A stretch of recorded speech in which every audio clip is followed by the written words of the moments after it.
Good morning and good evening to Louisa. Hiya, would you like to introduce yourself and tell us a little bit about yourself? Yes, hello. Hello from Sydney, Australia. My name is Louisa and I write thrillers as LA Larkin. I also write a dog detective mystery series as Louisa Bennett. It's kind of two sides of my personality. The thrillers is the dark one and the dog detective one is the humour. So it's sort of very different. Yeah, I've been writing for about crime fiction for about 10 years now, and I absolutely love it. I'm having the time of my life doing it. It's the best job ever.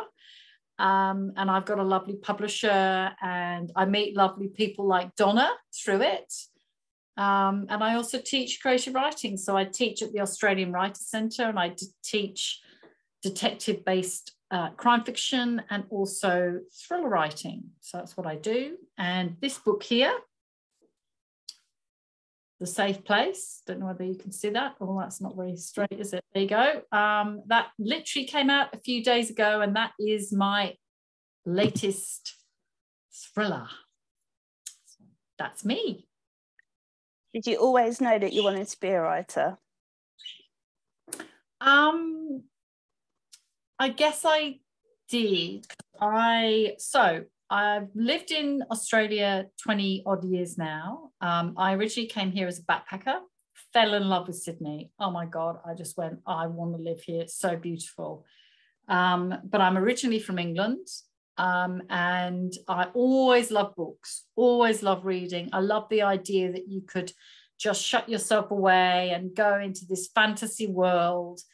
You know, you could shut all the horrible things that are going on in the world and you can just read your book and you're in another world and you just watch the characters doing what they're doing. And so I went to university and I studied literature with the idea that I wanted to be an author. But to cut a really long story short, what happened was that I got my degree in literature and then everybody went, oh, no, you don't want to be an author. You never earn anything. You're going to like, no, don't do that. It's like being a painter, like an artist. You know, they never earn any money. And so I thought, oh, I don't know what to do. And I went into magazine publishing instead,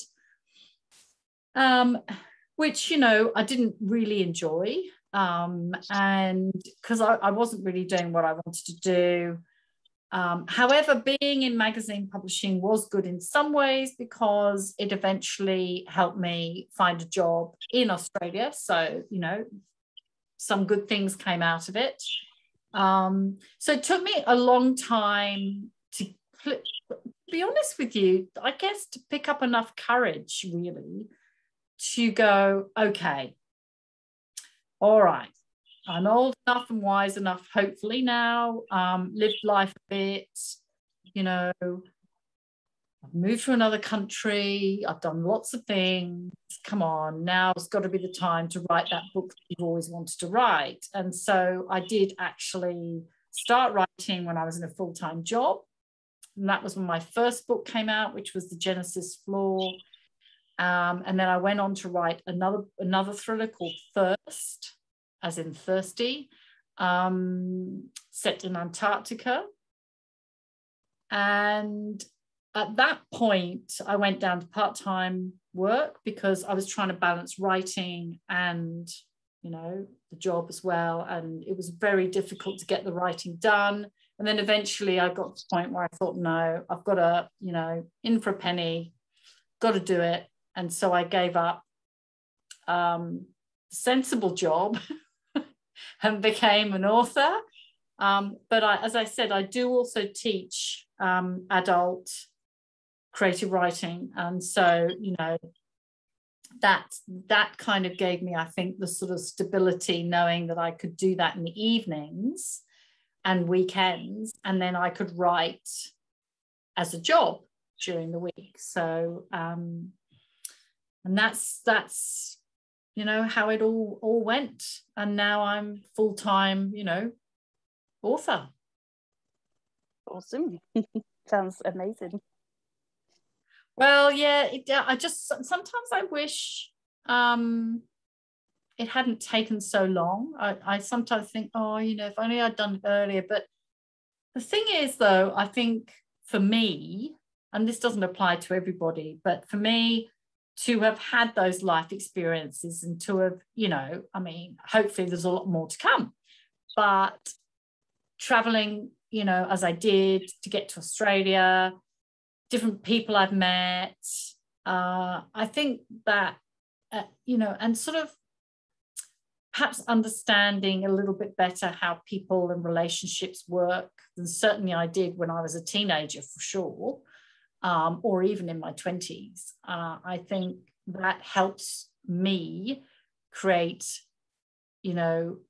characters that I hope readers can empathize with. They're interesting, they're a bit more complex, because human beings are complex. We are complex. We're not all good and we're not all bad. We've got many shades of various shades of grey. And, it's I think it's really interesting. And I think sometimes, I know for me, that came with a maturity that I certainly didn't have in my, say, 20s. And how many books have you written now? So I was thinking about that the other day. And so I think it's 8. So 6 are thrillers, and the 2 are the Monty Dog Detective humorous fiction. And yeah, so, and next year, if all things go according to plan, and Donna, I hope you're ready for this, because I am a bit mad, I am going to hopefully, fingers crossed, produce 3 books next year. Yes, it's barking mad, I know it. And I know there are authors that do it. I've never done, well, no, I say that. This year I am actually doing 3. It has turned into 3 coming out at the same time, because I had Widow's Island in, I think it was April, and then you've got The Safe Place, and then I've now got The Bone Ranger.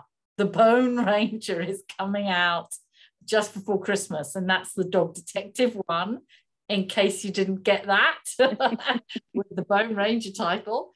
So yes, so it's going to be a busy year next year. That's good, right?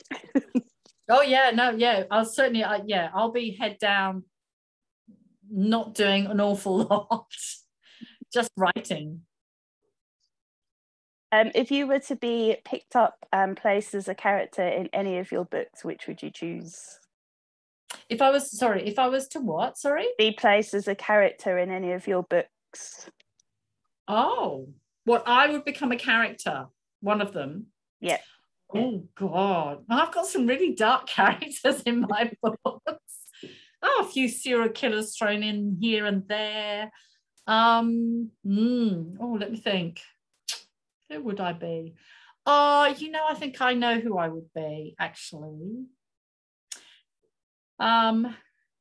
So for a couple of books, there's a character called Olivia Wolfe, and she's an investigative journalist who travels the world, uncovering crime and corruption, things that have been kept hushed. And she's a feisty little thing, and very brave, very determined, and a bit of a loner. But she gets into some really, exciting but very dangerous situations. And of course, she travels around the world. So that's interesting in itself. So I think I'd probably be Olivia Wolfe in her leather jacket on her motorcycle, having, going off to save the world, basically. Yeah, that's the one I would be, I think. Knowing full well that I'm actually not capable of doing that. Definitely not. But yeah, she's a great character. Yeah, and I really enjoyed writing her. So I'd probably say Olivia Wolfe, who's in the books that she's in, is Devour, and then also Prey.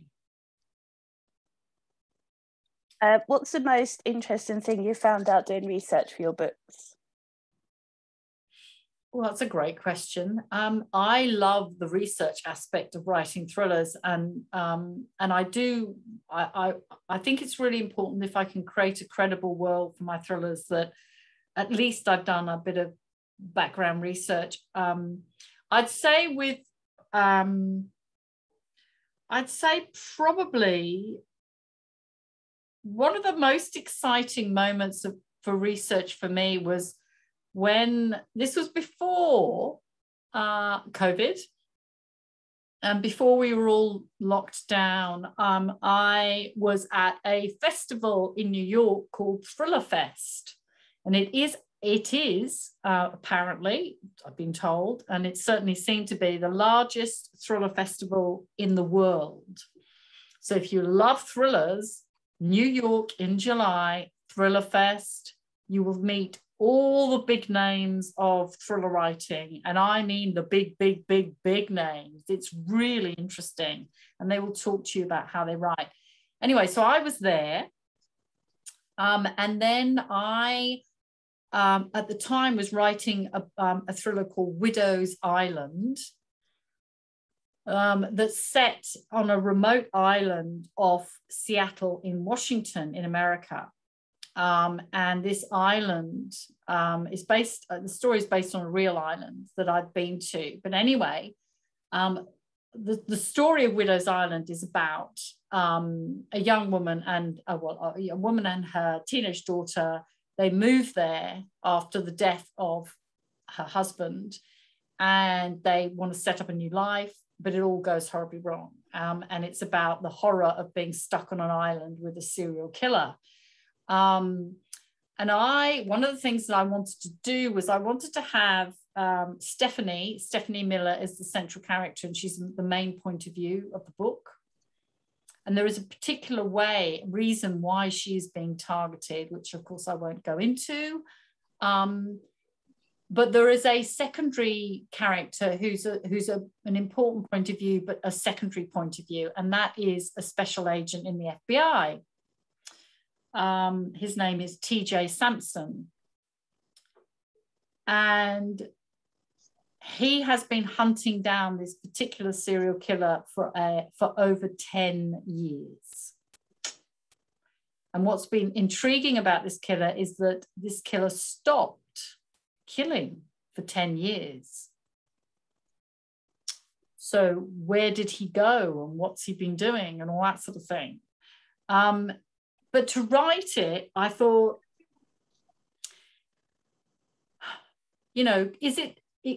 I really need, if I can, to be able to talk to an FBI agent. Now, that's really hard to do. There was a time when, and again, this is what I've been told, there was a time when the FBI was quite happy to talk to authors and screenwriters. This was probably 15, 20 years ago. And then more recently, they feel that they've got a bad name, as in they've cooperated, and then, the characters that have been created, they feel have, misrepresented the FBI. And so they have kind of been very reluctant to cooperate with writers. And so I thought, well, what am I going to do? The irony of it is, here I am in Australia, setting my books in America when I was originally born in England. How much more confusing do you want to be? And then I was thinking, well, will the FBI even want to speak to me? And, I was trying to wrap my brains about how to do this. I know that you can approach them through their communications kind of people, but it's a tough gig to get. And so I have a very good friend who's a retired detective in the UK. And I thought, I know, phone a friend. So I got on the phone to this retired detective and I said, you don't by any chance just happen to know an FBI agent, do you? Thinking, no, maybe, but and he went, yes. And I went, oh, right, well, do you think there's any chance that they might be willing to talk to me? I particularly want to talk to an agent who is in the Seattle office, because, of course, the island that I want to set this spree in is off Seattle. And they do work in slightly different ways. So they all have different offices, like the Washington office, as in Washington, D.C., New York, blah, blah, blah. And he said, I can try. So I left it with him, and I didn't hear for a few weeks. And I thought, oh, well, I tried. I could try sending them an email. And then he came back to me with an email, and he said, okay, you're in. And I was like, oh my God, really? He said, yes. This is, you can, I'll let you read the email trail. And I'm going, email trail? Email trail. So I'm looking at this email trail, and it's an FBI email trail. It's not revealing anything, deep, dark, and secretive. But basically, his friend in the FBI is going to another person in the FBI. Look, you owe me a favor. So I'm calling that in. And there's this author in Australia who wants to talk to you. And so I'm thinking, oh no, they've made me a favor. This is really awful. This agent is probably going to go, oh, I really don't want to talk to her. Or, I'm thinking, oh no, this is going to be dreadful. Anyway, I mean, look, joking aside, I had great privilege to meet her. And it's very unusual still. It is very unusual still to have women very senior in the FBI, still a tough gig to get. And she was a special agent. And she met with me, and she was amazing. And I had to jump through a lot of security hoops, which is, fair enough. And I expected it. And all my questions had to be vetted in advance. And when we did meet, the meeting was recorded. So all those sort of things. But that's fine, and if there was a question that I asked that they felt was something they didn't want to answer, they just said, we can't answer that, and that's fine. But she was wonderful and really helpful. And you know what, Donna, I was listening to her talk about what she does, and there were times when, honestly, I could have cried.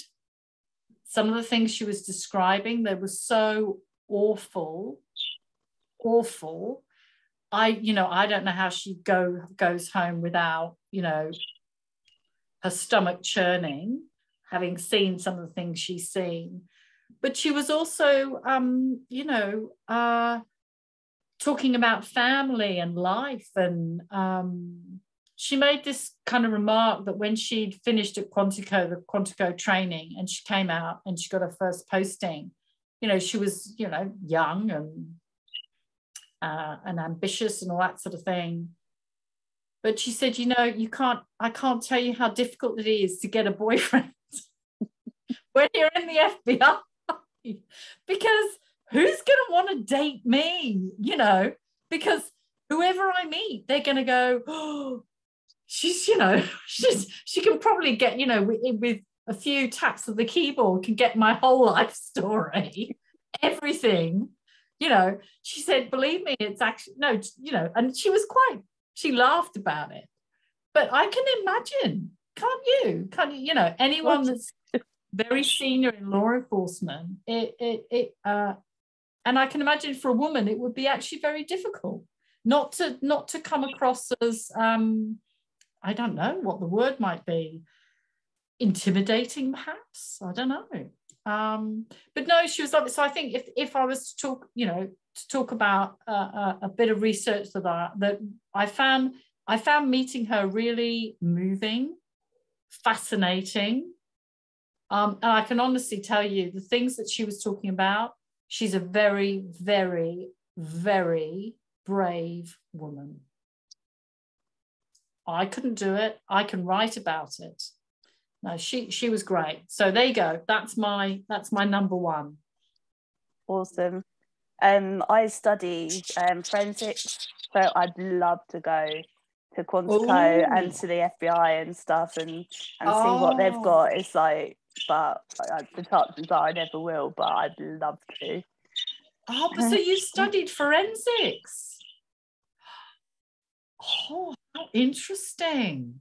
All because of books, all because of reading Kathy Reichs and yeah, I know, she's amazing. Patricia Cornwell and Jefferson Bass, learning about the body farm, and I was hooked. Oh wow. So I done a degree. Are you going to, do you think you're going to try and get into working in it, or? Probably not, because it's hard to get into and it's really badly paid. Surprisingly, it's really badly. Yeah, to be a crime scene person is really, really rubbish pay. I could get more earning doing what I do at Greg's as a manager or assistant manager than being a socko. God, that really surprises me. I suppose they want people to do it because they're I don't know, they care about the community and, you know, catching the criminals and so on. But that does surprise me because, you know, it's a very difficult job, and you would see some pretty terrible things. So, wow. Okay, well, there you go. I've learned something today. Thank you. You're welcome. What was I just going to ask? Out of all the books you've written, what's the most fun scene you've written, and what was the most difficult? Oh, wow. Right, the fun scene. Oh. Well, I don't know about fun scene. There's something, I think authors will probably say there's a book that just, there are books that are really, really, really difficult to write, and you can't work out why it's so difficult to write. But then there's a book that comes along that just, honestly, it as I was writing it, I just thought, this is it. This is the one. And it's The Safe Place. It's the new book that came out a few days ago. And I wrote it very fast. And I think, so I don't know whether, so it's not really qualified as the happiest, but it was joyful to write it because it just gave me such a buzz, because I was loving it. I was loving the characters. I was loving all the plot twists. And it's all revolving around fire, because The Safe Place, the background of The Safe Place is that it's set in a small town in America, a small town full of liars, full of people who are protecting secrets. And Jessie Lewis, who's this young woman who's been in an abusive relationship, and she's now ostracized from the town because she's accused that person who was abusing her, and the sheriff of the town refused to believe her because of who her boyfriend was at the time.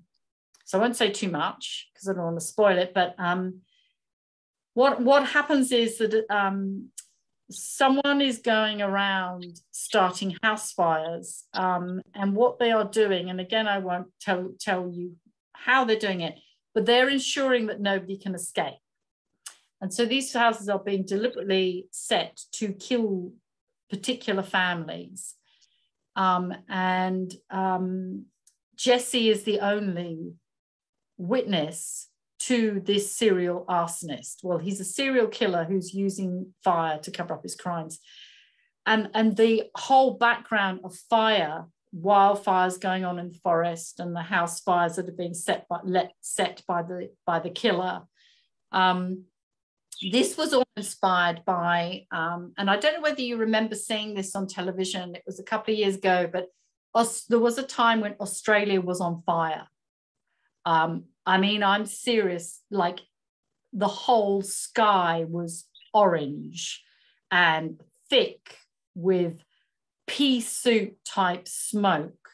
We couldn't go out. I mean, I know everyone's wearing masks, you know, these days because of COVID. We were wearing masks because if you didn't, you know, you came down ill. And, you know, even in Sydney, like you'd wake up and everything, the car, you know, flowers, you know, the windowsills were covered in ash.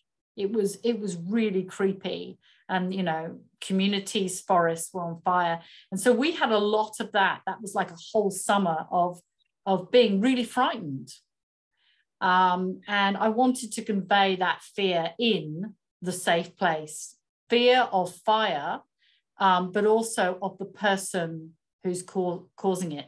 And so I think so probably The Safe Place was the book that I just had almost like, you know, it was like an adrenaline rush writing it, because it was just, for me, so exciting to write. What was the other part of the question? Sorry. What was the most difficult scene? The most difficult. Ooh, I'd say, well, to be honest with you, I would say I've had a couple of fairly different but brutal serial killers in my books. And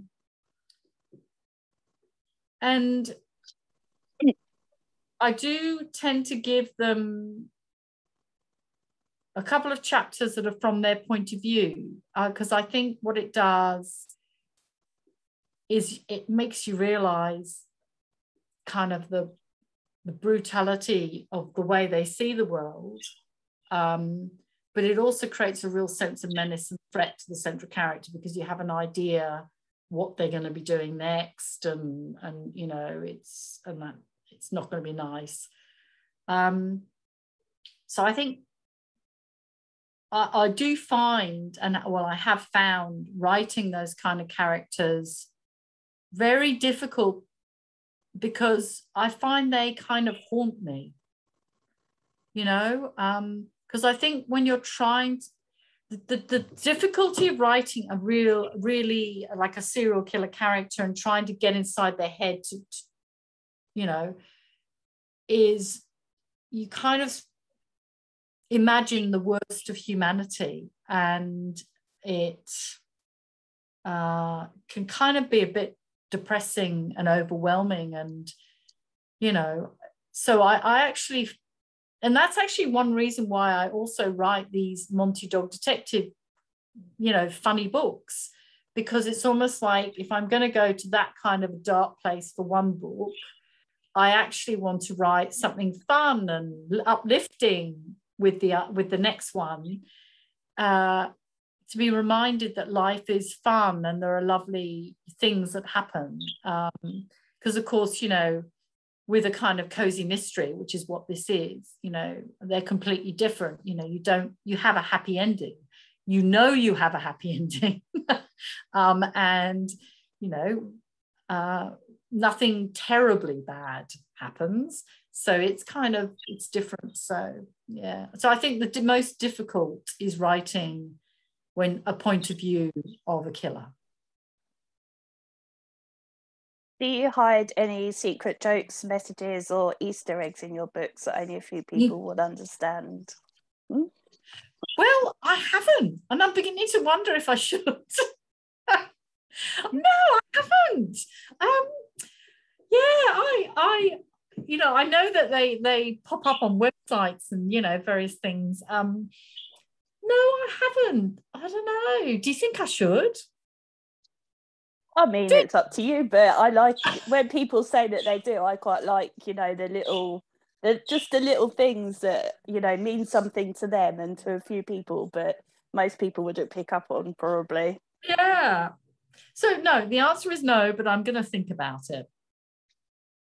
Awesome. Do you have any phobias, and would you write about them? Oh, no, I don't really have any phobias because I live in a country where spiders can kill you, sharks can kill you, jellyfish can kill you, lightning can kill you, fire can kill you, sun can kill you. So quite frankly, what is there left to worry about? I'm serious, you know. So no, I don't have any phobias really. I don't know. Yes, I'd write about phobias. Yeah, yeah. I'm sorry, I can't really give you anything terribly exciting because I don't have any. This is why I love the UK. We have no extreme weather, no sharks, no scary spiders, no scary snakes, no earthquakes, no hurricanes. I know, you know, yeah, I know. You know, it's funny, isn't it? Yeah, because I know people have said to me, I'm never going to live in Australia. Why would you want to? Look, it's a beautiful country, you know, lovely lifestyle. But here we, you know, like even in Sydney, you know, there are some pretty enormous spiders. You know, I was sitting, this is my office, by the way, with all the books. Can I just show you that? Can you see it? Oh, that Sherlock Holmes hat came from the Baker Street, you know, Sherlock Holmes Museum in Baker Street, London. I just have to point that out.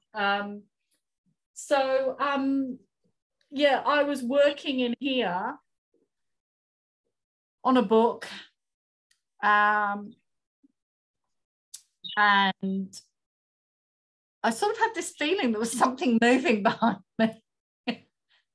And I turned around and there was the most enormous spider. It was like I could see its eyes looking at me. It was like right behind me. And I was like, nice. Yeah. But yeah, so we do, you know, there are a few things to avoid here, but there are also lots of beautiful, lovely, wonderful creatures and beautiful fishes and amazing birds. And so, you know, you can't have everything. Yeah. I'm happy to not have the beautiful fish. If it means not having the spiders and the sharks. Yeah, there's me. It's funny. And I'm, you know, as I've mentioned to you, I was originally born in the UK.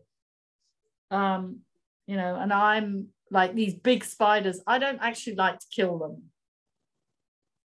So there's me with a large plastic container and a piece of paper trying to catch this spider and shoving the piece of paper underneath it, and this big thing's coming at me. And I'm like, you know, and my husband, who is Australian, goes, oh, I can't believe you're doing that.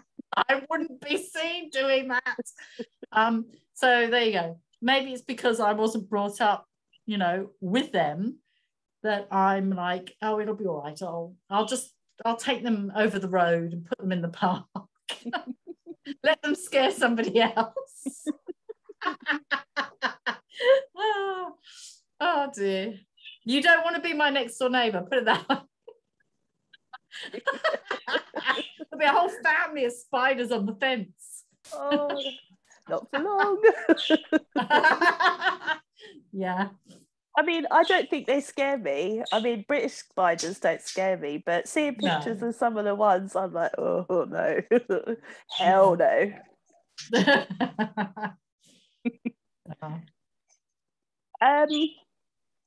What's your most overused word or phrase when you're editing your books? What is the most what, sorry? Overused word or phrase. Oh gosh, that's a difficult question. Ooh, overused word or phrase. I do that. I know I do, because my editor says you use this a lot, and I'm trying to think what it might be.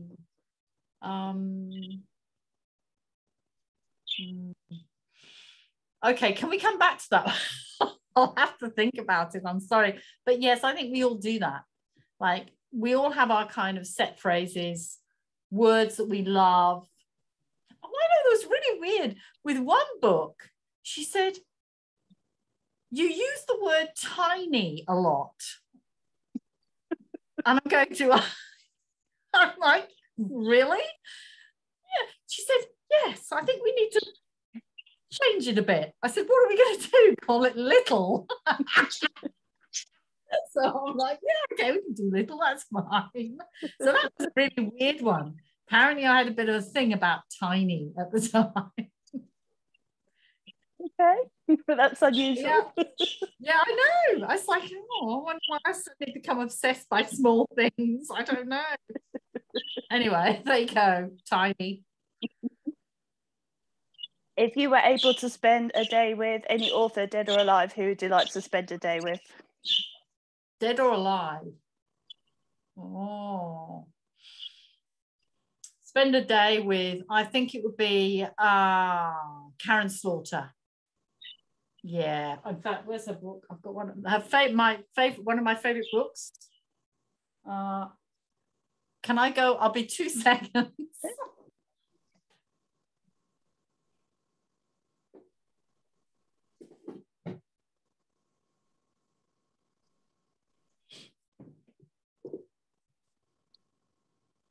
Yeah, I love this book. So there you go. The answer to the question would be Karen Slaughter. I would, if you're listening, I would love to spend the day with you. I'd love to, have coffee, have lunch. We could talk about writing, life, because I also think she's got a great attitude to life. She's stuck up for some really good causes, spoken about them. Yeah, I think she's not only a really good, brilliant writer, but I think she's a very interesting person. So there you go. That's who it would be. Yeah, I've read all Karen's books as well, and they're amazing. Oh, I love them. Yeah. Yep. Yeah. Yeah, she's great. She is. So when you're not writing and you're not teaching, how do you like to spend your time?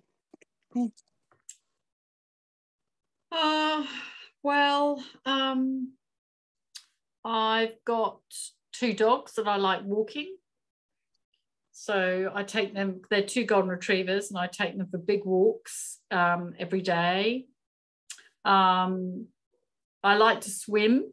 So another reason why being in Australia, is a good thing, because you have the weather for outdoor swimming a lot. So I love swimming. And we have in Sydney, we have a lot of outdoor pools. We have harbour pools, we have beach pools. And so, yeah, I love doing that. And apart from that, being with friends, family. I do like travel, or I did, but, we don't do that anymore. So, I used to love exploring far-flung locations, so for instance, I've been to the Antarctic and the Arctic, and sort of all sorts of weird and wonderful and strange places. So I used to love doing that, and I'd often then try and produce a book that would be based in one of those locations. So another location that I spent time in was in South Africa, on a reserve where they're trying to defend rhinos from poachers, because rhinos are in terrible danger because of people want to steal their horn. So, having the chance to experience those sort of things was something I really loved doing. But unfortunately, at the moment I can't. But, maybe in the next, 6 months, a year, 2 years, maybe I can.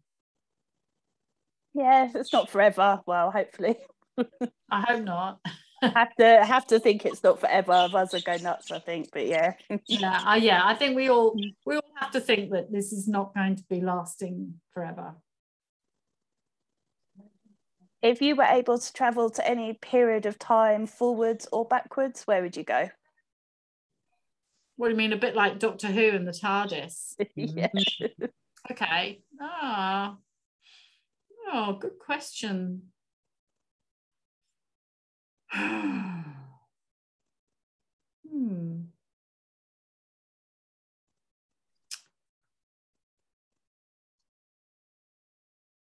Yeah, sorry, I'm thinking. I know I've gone very quiet. I don't know.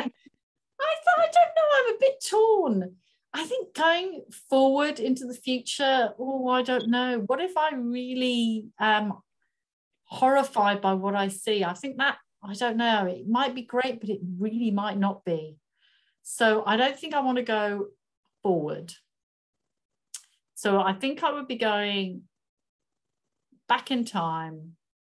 Yeah, I think, you know what I think? I'd like to go to the 60s. I'd like to be an adult in the 60s when you know, there was a whole generation who'd grown up after the Second World War. You know, they were, say, I don't know, in their 20s or so in the 60s. And the world was, you know, wonderful and, you know, open, and they could do anything almost. And all the amazing music that came out at that time. And yeah, I think I that might sound a strange thing to choose, but I think it, and also, you know, with the beautiful forests and jungle and animals and things, there was, you know, we hadn't done as much damage as we have now to all that beauty. And I think that would have been a very interesting world to explore. Yeah. What about you? Where would you go? For similar reasons, I would go back to the 80s as an adult. I was born in 83, so I missed, obviously I was a child through the 80s, and I missed out on so many amazing musicians and stuff. So I'd love to go back to the 80s as an adult and get to see. Yeah. Okay, well, there you go. So not strange at all. Okay, good. Yeah. All right, excellent.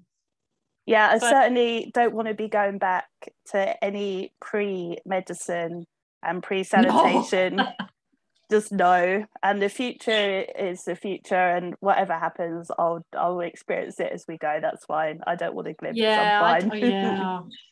I think if you did go into the future, I mean, some people might say, I want to go in 20 years from now and know what my life's going to be like. And I'm thinking, because what do you think you're going to do if you don't like it? You think you're going to be able to change it? And yeah, no, and I certainly wouldn't want to go back to, you know, I don't know, the Middle Ages, because they tend to, you know, hang, drawn and quarter you if they think you're a witch or anything like that. So, you know, no, thank you. Health and the food. No. Thank you. I think, yeah. I think what we've chosen is good. Yes, absolutely. So are you working on anything at the moment, and do you know what you're going to do next?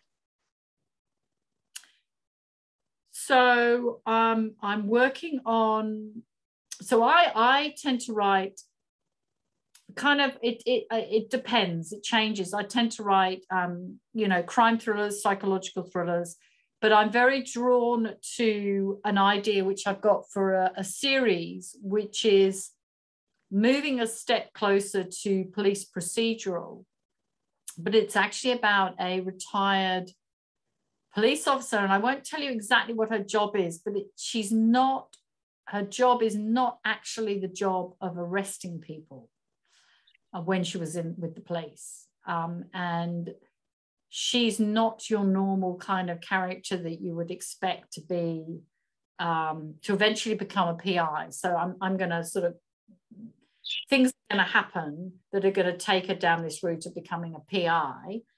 And so I'm really keen on that. And I'm just talking to my publisher, Bookouture, about, you know, planning that series out. And I think everyone's getting very excited about it because it is a bit different. It's Yeah, it's a bit different. So, and that could be, because you know I said 3 books next year. Well, I think those are going to be those 3 books next year. So in a year's time, if you can squeeze me in, we'll have a chat about this time next year, and I'll be holding up 3 books and you'll go, wow. And I'll go, I'm exhausted. Oh, we're going, I'm totally exhausted. Oh, I'll add you to my list. I thought May was mad. Put me in now. Put me in now, because then you put me in now, then you know for sure I'm in. That's great. Yeah, fantastic. Okay, put it in my diary now too. Well, I don't think I have any more questions for you, unless you think there's anything I haven't asked you that you want to tell us. No, but just remember to everybody, The Safe Place is out. It's paperback, ebook, and audio, and it's very exciting. And as an author, I actually really love writing this book, and I'd be really interested to know what you think. So please review it. Please tell me. And if people wanted to get in contact with you, where can they do that? Well, I'm on Facebook, LA Larkin Author, on Twitter, LA Larkin Author. That's obviously one word. I'm also on Instagram as LA Larkin Author. And I have a website, and there's a way you can contact me through that as well. So yes, and also I'm on Goodreads as well. LA Larkin on Goodreads. Well, obviously you've got lots of avid readers on there. So yeah, they're probably the best ways. Brilliant. Well, thank you very much.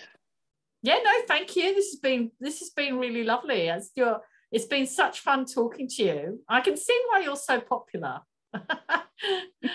Thank you. Well,